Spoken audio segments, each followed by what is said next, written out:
Bonjour à toutes et à tous et bienvenue dans une nouvelle vidéo 5 romans. Je suis super contente de vous retrouver aujourd'hui. Je propose qu'on commence sans trop s'attarder.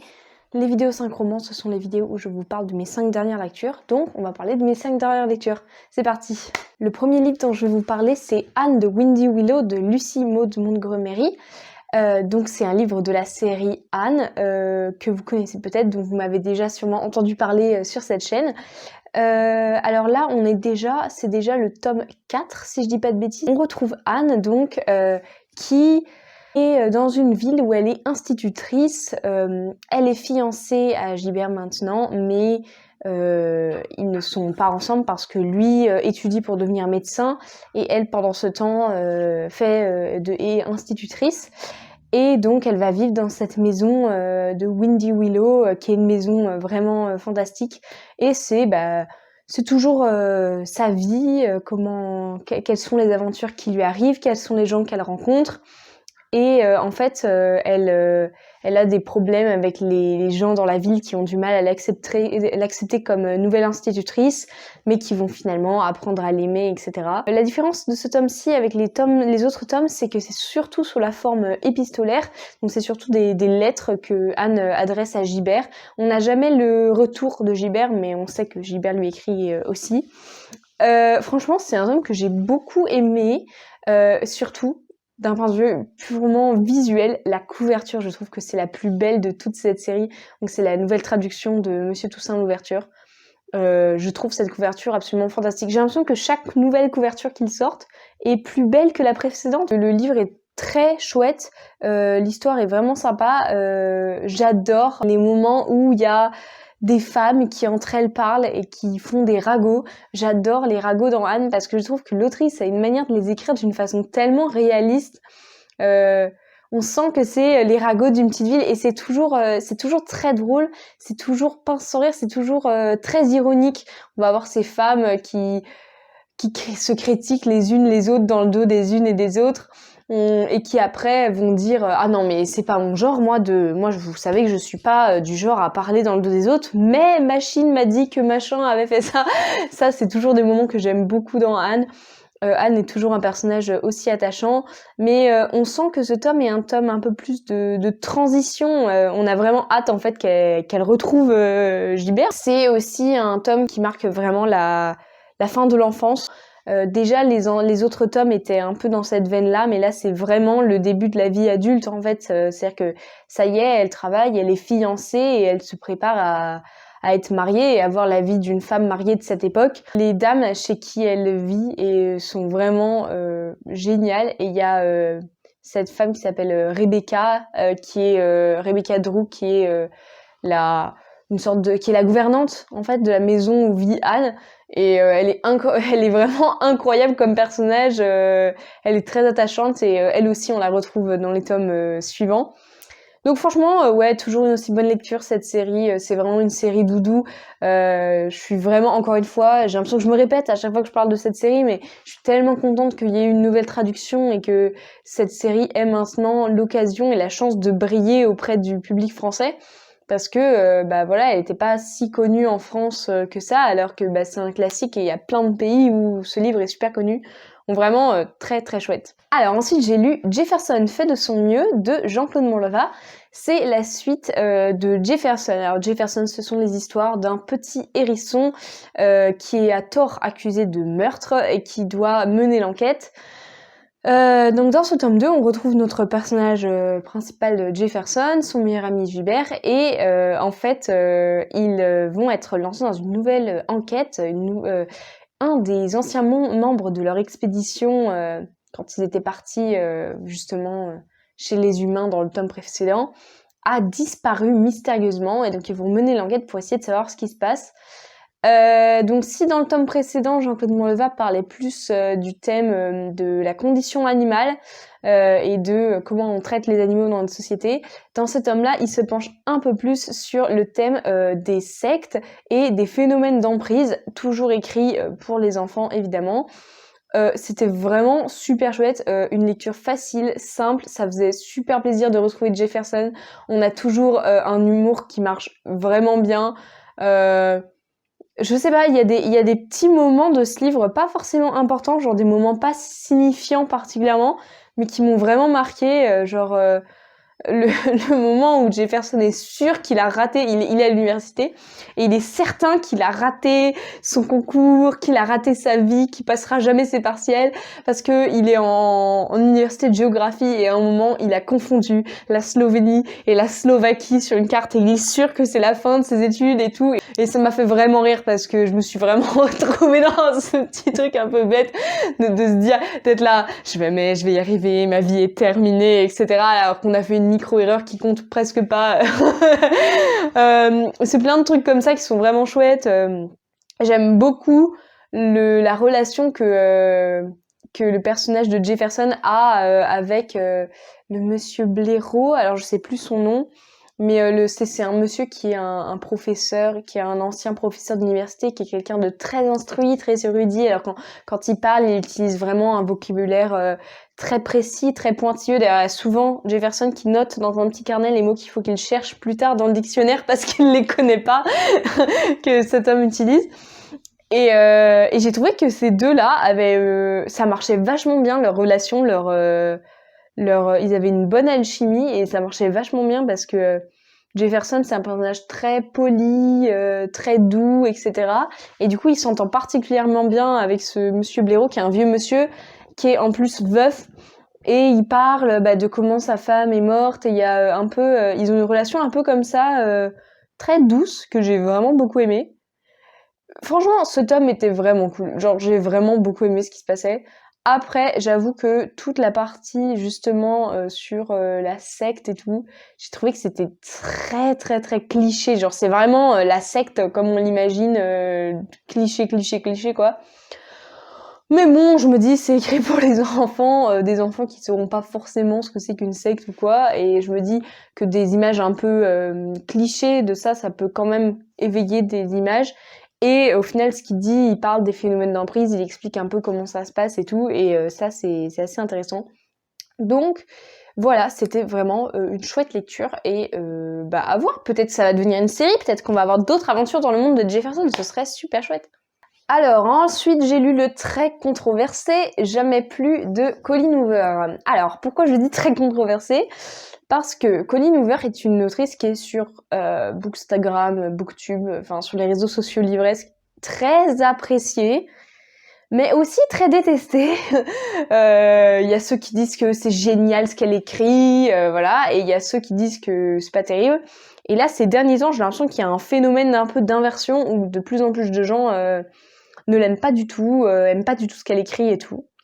Et du coup, j'ai lu ce livre il y a quelques temps, et j'ai lu ce livre un peu avant que là commence depuis ces derniers temps vraiment une vague de haine presque contre Colleen Hoover et ses livres.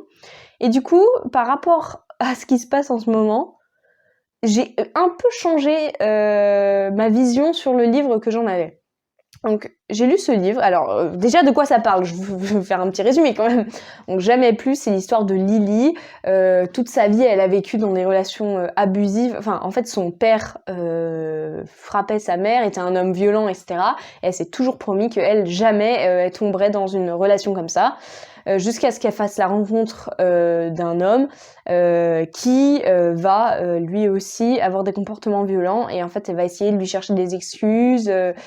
Et c'est un peu comment se sortir des relations. Et donc, c'est un livre qui parle des relations abusives, etc. Et franchement, je l'ai lu. Et ma première réaction, ça a été « Mais je comprends pas tout le bien que les gens ont dit de ce livre. » C'est sympa, mais déjà, l'écriture est vraiment, vraiment basique, quoi. Enfin, c'est pas très bien écrit, quoi. Et en fait, j'étais pas impliquée.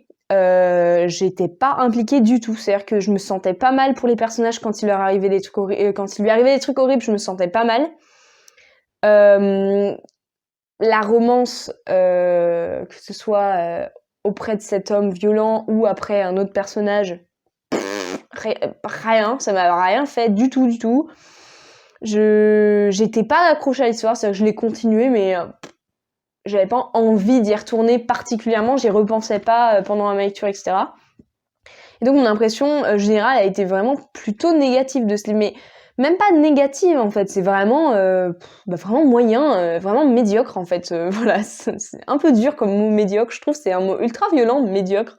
Genre, ça signifie moyen, mais je trouve que c'est beaucoup plus violent que moyen. Médiocre, on dirait que c'est presque pire que mauvais. Je sais pas, il y a une espèce de... C'est dédaigneux, genre, ah, c'était médiocre, j'aime pas ce mot. Enfin, je l'aime bien, mais bon, bref. Fin de la parenthèse utilisation de vocabulaire. Ouais, donc ça, c'était mon premier avis. C'est toujours en soi mon avis sur ce livre. Personnellement, il m'a pas touché, il m'a pas parlé d'un point de vue personnel, j'y ai pas trouvé grand chose. Voilà, ça c'est mon avis personnel sur le livre. Mais j'ai vu depuis qu'il y a un phénomène un peu de détestation de Colleen Hoover, je sais pas d'où ça vient d'un coup, mais bon, là j'ai vu, mais peut-être que c'est juste moi, hein, peut-être c'est juste mon côté d'Instagram, mais ça fait quelques temps que je vois que des personnes sur Instagram qui disent mais Colleen Hoover c'est horrible, arrêtez de lire ses livres, gna gna. Et en fait, je suis désolée, mais les gens qui critiquent ce livre, j'ai l'impression qu'il y en a qui n'ont pas compris le bouquin, en fait. En fait, le livre est surtout critiqué pour romancer les relations toxiques, en fait. Pour montrer la relation toxique d'une façon, comme une romance, en fait. Mais en fait, dans la vraie vie, vous croyez qu'il se passe quoi? Genre, dans la vraie vie, ça se passe comme ça, en fait. Dans la vraie vie, souvent, les victimes sont amoureuses de leur abuseur. Et souvent, dans la vraie vie, les victimes trouvent des excuses aux personnes qui les violentent. Souvent, dans la vraie vie, on a des victimes qui vont dire « Ah oui, bah oui, il m'a frappé, mais en même temps, j'avais fait ça. Oui, il m'a frappé, mais il n'y a pas eu de traces, il m'a pas frappé au visage. Oui, et puis ensuite, il frappe au visage, oui, il m'a frappé au visage, mais je saigne pas. Et puis le jour où ça saigne, oui, mais... Et en fait, quand on s'intéresse un peu au cycle de violence, etc., c'est souvent que c'est comme ça que ça marche. En fait, ça va crescendo, ça commence comme rien du tout, ça va c'est de plus en plus fort, de plus en plus violent. Ça arrive pas une personne qui se fait frapper le premier jour, ça arrive pas dans les situations de violence conjugale et tout, une personne qui se fait frapper dès le premier jour, insulter dès le premier jour, etc. Souvent, en fait, c'est des trucs, c'est vraiment ultra insinueux et c'est ultra violent et ça arrive petit à petit pour que la personne doute d'elle-même et se dise mais je l'aime cette personne, j'ai vu tous ses bons côtés, j'ai vu tout ce qu'elle a fait de bien pour moi. Non, mais ça doit être juste une erreur, etc. Et je trouve que ça, Colleen Hoover, alors je dirais pas qu'elle l'a bien mis en place parce que personnellement, moi je voyais toutes les ficelles.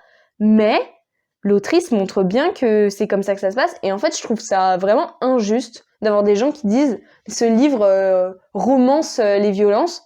Il aurait romancé la violence si le message de fin c'était bon oui il a été violent mais au final c'est un homme bon donc c'est pas grave je reste avec. Sauf qu'en fait c'est pas du tout ça le message. Le message c'est non en fait c'est jamais ok quelle que soit la situation c'est jamais ok d'être violent et il faut se défaire de ces personnes et il faut s'en séparer et voilà quoi.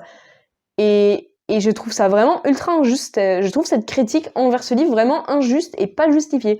Il y a plein de choses qui peuvent être critiquées dans ce livre, mais ça en fait pas partie. Et j'ai vu des commentaires de gens, d'anciennes victimes d'abus, qui écrivaient, mais ce livre montre la réalité en fait. En fait, je pense qu'on aimerait bien avoir un livre où si jamais le personnage ose s'attaquer à l'héroïne, que ce soit en la frappant ou en l'humiliant ou en faisant tout acte de violence, que tout de suite, immédiatement, l'héroïne le quitte, ce soit fini pour toujours, etc. Mais en fait, on aimerait que ça se passe comme ça dans la vraie vie aussi, mais en fait, on sait que c'est pas aussi simple. Et je trouve que presque de façon contradictoire, dire que ce livre glorifie la violence et romantise la violence, c'est presque une insulte envers les victimes de la vraie vie en fait. C'est presque dire quelles idiotes, pourquoi est-ce que vous restez, quels idiots, pourquoi est-ce que vous restez dans cette situation? Sauf qu'on sait bien que c'est pas aussi simple que ça. Si c'était aussi simple que ça, si c'était aussi simple que ça, on n'aurait pas autant de cas de violence, on n'aurait pas autant de cas de gens qui meurent sous les coups de leur conjoint tous les ans, tous les jours dans le monde.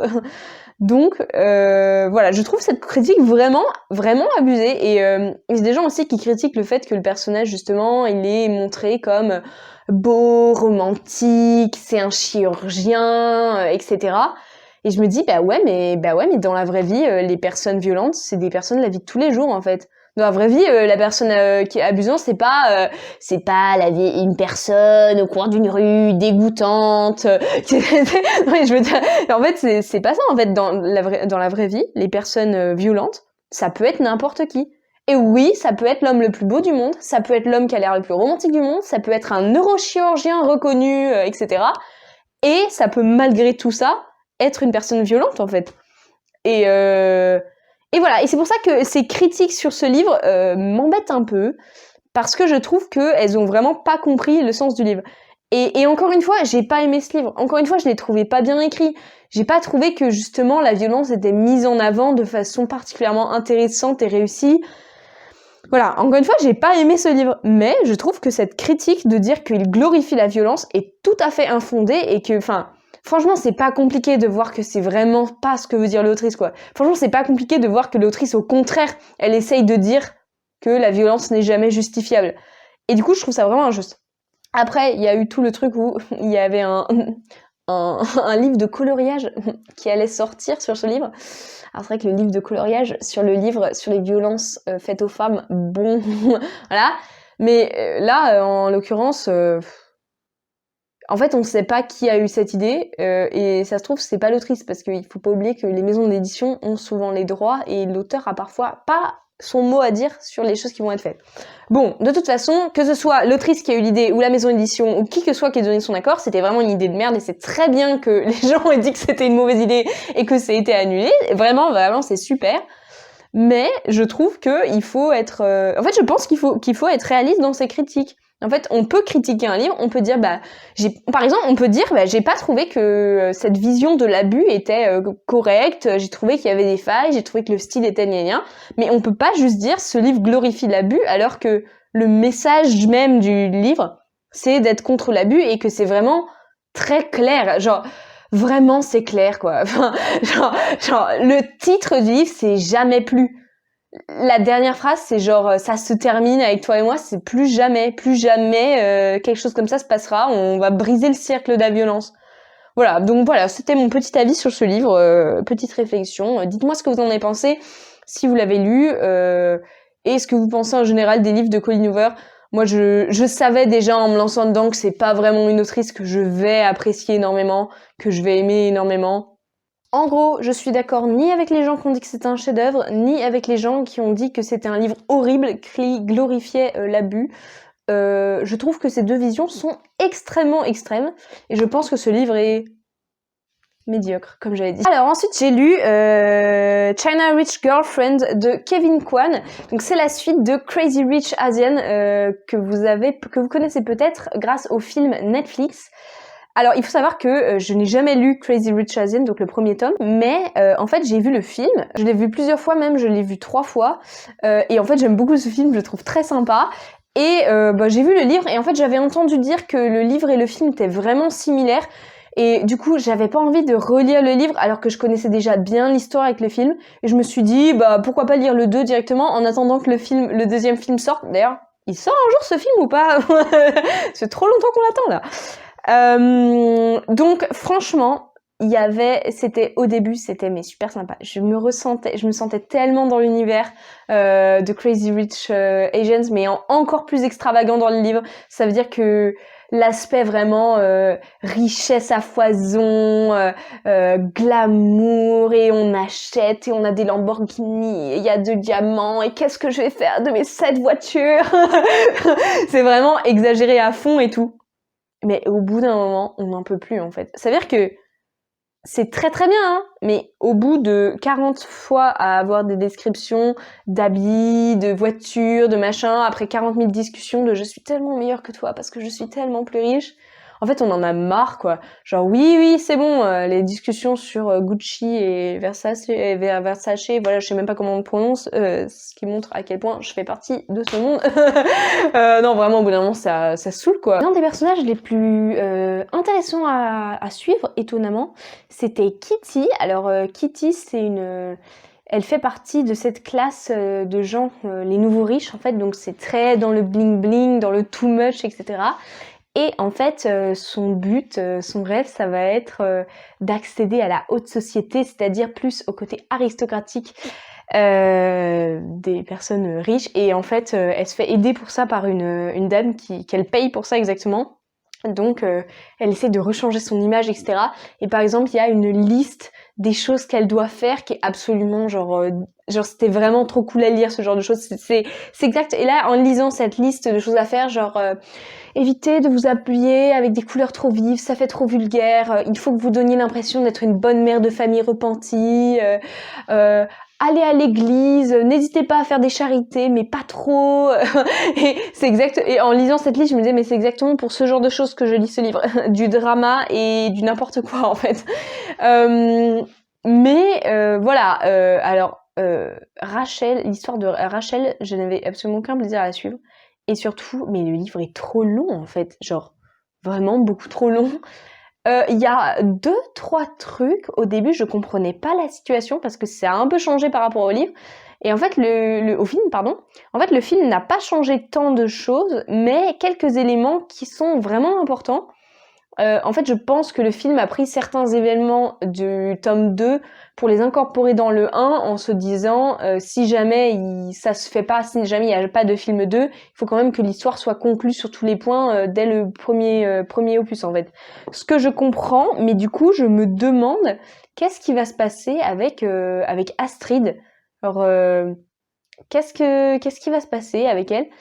Et j'en sais rien en fait. Et bon, voilà, tout ça fait que c'était un livre sympa, mais beaucoup trop long en fait. Voilà, au bout d'un moment, au bout d'un moment, au début c'est drôle, t'es là, oh là là, ces gens riches, qu'est-ce qu'ils sont crazy et rich, qu'est-ce qu'ils sont Chinese rich, voilà. Mais au bout d'un moment, en fait, t'en as marre quoi. En fait, au bout d'un moment, t'es là, mais achetez-vous une vie. Voilà, vous avez tellement d'argent, achetez-vous une vie avec, peut-être. Non, mais voilà. Mais sinon, c'était sympathique. Et enfin, j'ai lu Je te plumerai la tête de Claire Mazard, qui est une histoire vraiment qui m'a vraiment prise vraiment de court. Donc c'est l'histoire de notre personnage principal est une jeune fille qui adore son père, elle est fan de son père, ils ont une super relation, c'est le meilleur père du monde pour elle et tout. Sa mère, elle a une relation beaucoup moins proche d'elle, mais sa mère a un cancer en phase terminale et va bientôt mourir. Et en fait, la fille se rend compte de plus en plus, au fur et à mesure que le temps passe, de à quel point la relation qu'elle a avec son père est une relation toxique. Et voilà, et en fait ça va être un peu c'est un livre qui traite du coup des relations père-fille, mais ici des relations toxiques, des pervers narcissiques, et de comment elle réussit à sortir de l'emprise de cet homme. Et alors vraiment, mais un livre vraiment génial, écrit d'une façon qui est très fluide et qui fait qu'on est embarqué dedans directement, c'est-à-dire que début à la fin, impossible à lâcher, je l'ai lu en une traite, vraiment très bon.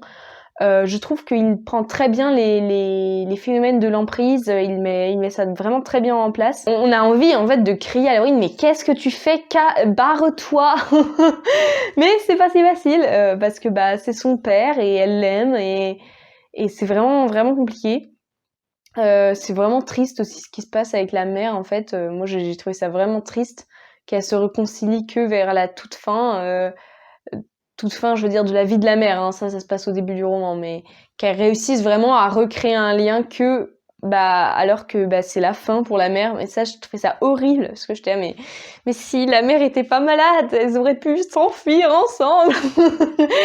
Mais bon, ça fait aussi partie de ce qui fait prendre conscience de certaines choses à l'héroïne. Par contre, je trouve que la 4e de couverture est vachement mensongère. Alors, mensongère peut-être pas, j'exagère un peu. Mais sur la 4e de couverture, si je me souviens bien, il y a écrit genre que grâce à ses amis, elle va se rendre compte que cette relation est toxique et réussir à en sortir et tout. Mais alors, je suis désolée, mais ses amis n'ont rien à voir là-dedans, en fait. Enfin, ses amis sont là et tout, mais il y a aucun moment où ses amis lui disent vraiment, écoute, ça va pas du tout et tout. Ses amis, ils sont là pour elle, mais comme des amis, quoi. Ils franchissent pas tant de limites que ça. En fait, c'est vraiment elle-même qui va se prendre. En fait, c'est vraiment elle-même et surtout l'aide de sa tante aussi, la sœur de sa mère. Voilà, ça, c'est vraiment les personnes qui vont vraiment l'aider à s'en sortir, c'est sa tante et elle-même, en fait, qui vont prendre le temps. Enfin, elle va de petit à petit réaliser des choses, réaliser des incohérences, réaliser se rendre compte qu'il y a des mensonges, se poser des questions, commencer à ne plus admirer son père autant qu'avant. Et puis, petit à petit, elle se rend compte de qui est vraiment son père, mais c'est toujours aussi difficile et tout, et c'est vraiment un truc qui prend vraiment du temps, et je trouve que l'autrice a vraiment, vraiment réussi à bien capturer en mots ce phénomène de l'emprise, et comment s'en sortir n'est pas aussi facile que ça, en fait.